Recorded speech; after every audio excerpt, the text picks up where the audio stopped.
Casos polêmicos têm dividido a cabeça dos magistrados pelo país a respeito de uma situação horrorosa que aconteceu em ônibus de São Paulo.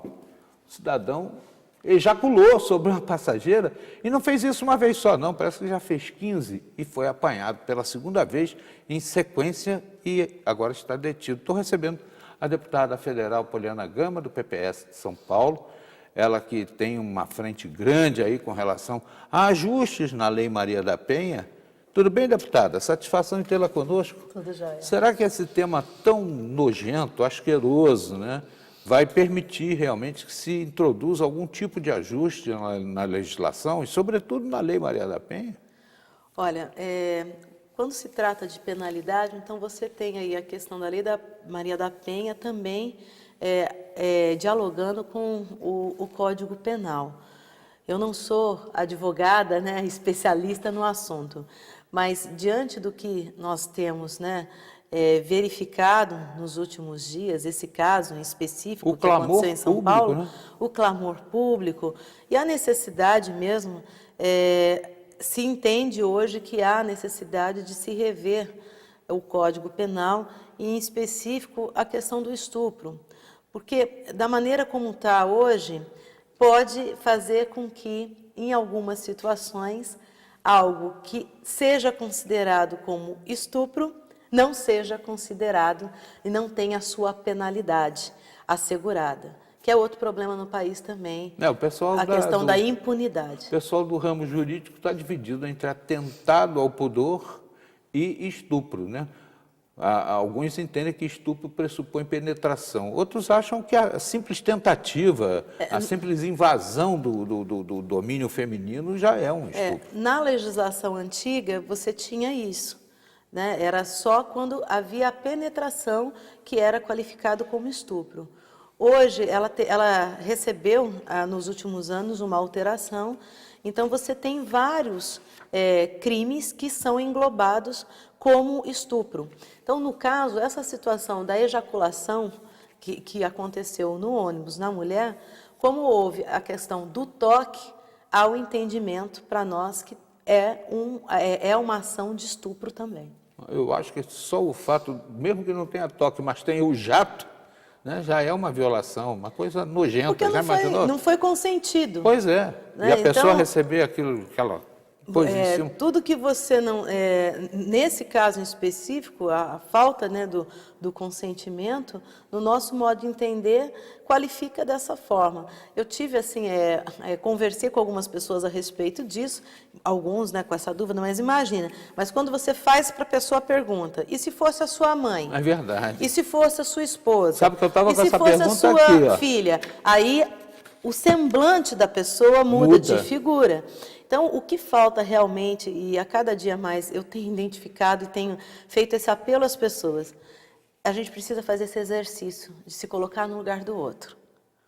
E aí, quando a gente se coloca no lugar do outro, a gente começa realmente nesse exercício a imaginar o que o outro sente. Então, quando aconteceu essa situação com essa mulher em São Paulo, e depois que veio a ser recorrente com outra mulher, em ambas as situações, eu fiz esse exercício de me colocar no lugar dela.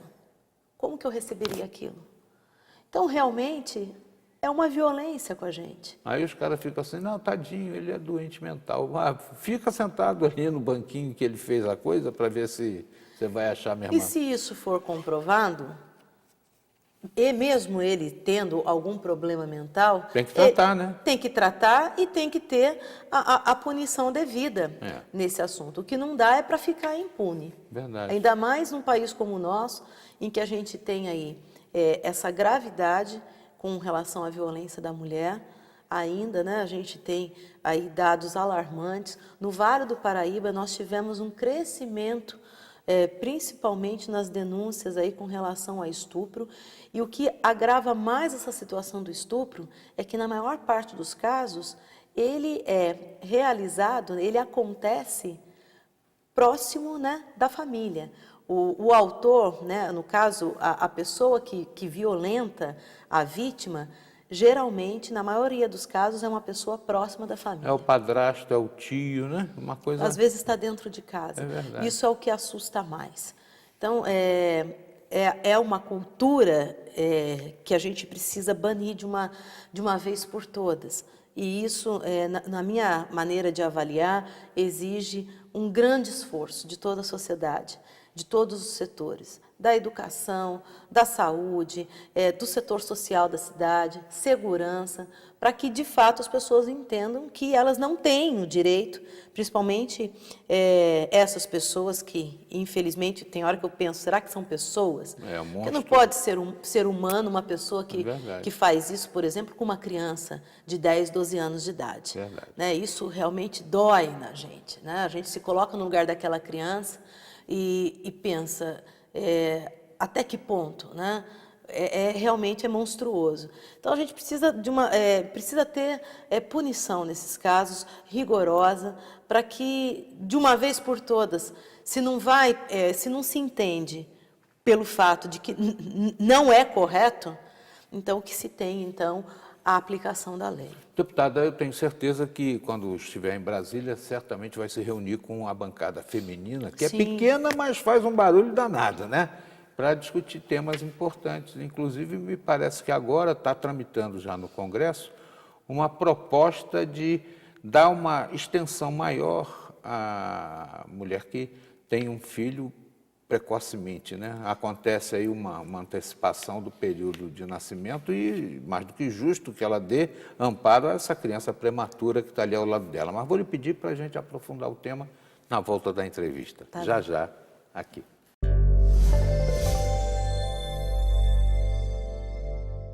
Hoje nós estamos conversando com a deputada Poliana Gama. O primeiro bloco nós dedicamos aí a essa história dessa violência, né, desse sujeito que achou que tem o direito de ficar aí se masturbando no ônibus sobre as mulheres. Isso tem que dar um basta, né? E a deputada, que faz parte aí dessa luta pela mulher, está aí com vários projetos também dela e de outros, né, avaliando a história da possibilidade da extensão da licença da mulher que tem filho prematuro, para que ela possa dar toda a assistência. E também tem aí um assunto importante de alteração na Lei Maria da Penha quanto às medidas protetivas, né, deputada? Sim. Vamos começar por qual? Vamos começar pelo que a gente fez chamada para deixar o telespectador menos ansioso. Tá ótimo. Essa questão das mães de bebês prematuros, o que acontece hoje? A mãe dá à luz e a criança fica na incubadora. Muitas das vezes ela fica por um período que consome praticamente toda a licença gestante, todo o afastamento que essa mulher tem do seu local de trabalho para se dedicar à criança, mas a criança está ali na incubadora. E vai sair de lá precisando de muito calor humano. Vai sair precisando de muito calor humano, e aí muitas vezes já está no final da licença.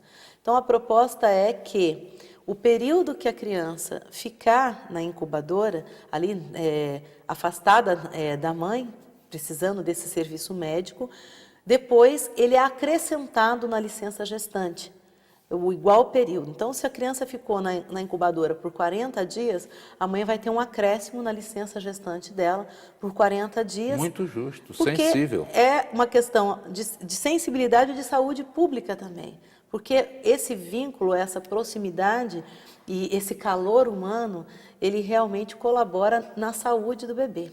Então, é importante. Então, claro que a gente tem aí todo um trabalho favorável para que essa proposta seja aprovada. E as medidas protetivas? Também vou lhe pedir para falar sobre a segunda língua do Brasil, Libras, que a senhora está apoiando aí o projeto do senador Cristóvão Buarque. Tá. Na questão das medidas protetivas, hoje como que funciona? A mulher que ela recebe, né, por parte da Justiça, ela é identificada como uma mulher que precisa de medida protetiva. Algumas das vezes, isso já chegou relatos para a gente. Se o ex-marido está lá tentando invadir a casa, ela liga para a polícia pergunta, você está com a medida protetiva?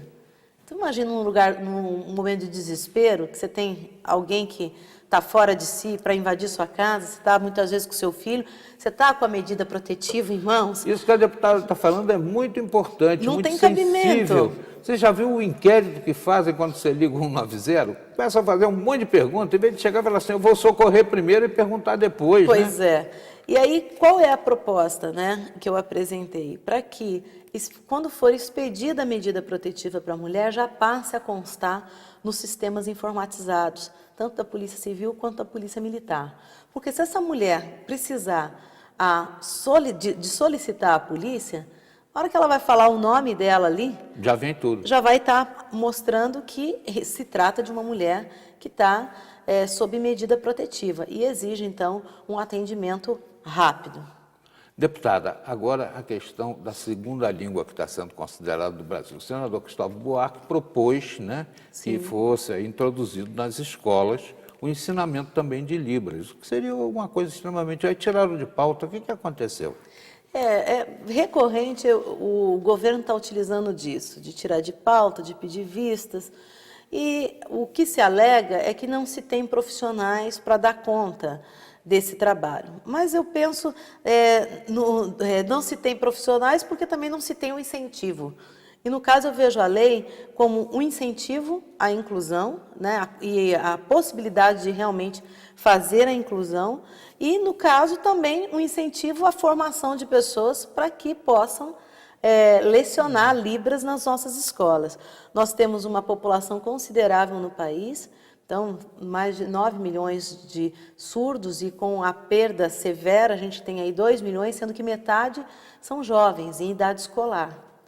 E quando eu falo dessa questão da linguagem de Libras, eu tenho colocado que não é também só a nossa preocupação com o surdo, mas também com toda a sociedade. Você imagina uma pessoa que faz uso da linguagem de sinais, passando mal e indo a um pronto-socorro e tentando apresentar, se expressar para o médico o que ele está sentindo. Então, se toda a sociedade, todos nós tivermos acesso ao mínimo do que significa, né, alguns sinais, até para a nossa sobrevivência e o nosso diálogo, o nosso aprimoramento, por que não? Então não se trata se trata do surdo, mas também de toda a sociedade, para que a gente compreenda isso, até porque é a nossa segunda língua oficial do país, mas que a gente compreenda isso como parte do nosso processo de formação. Deputada Poliana Gama é a federal aqui do nosso Vale e de vez em quando vem aqui falar sobre seus projetos, sobre as coisas que estão sendo debatidas lá no Congresso Nacional. E da última vez a senhora falou sobre a Via Dutra. Sim. E eu estou ouvindo um papo aí agora que vai ter uma coisa revolucionária aí na Via Dutra. A senhora pode antecipar para a gente?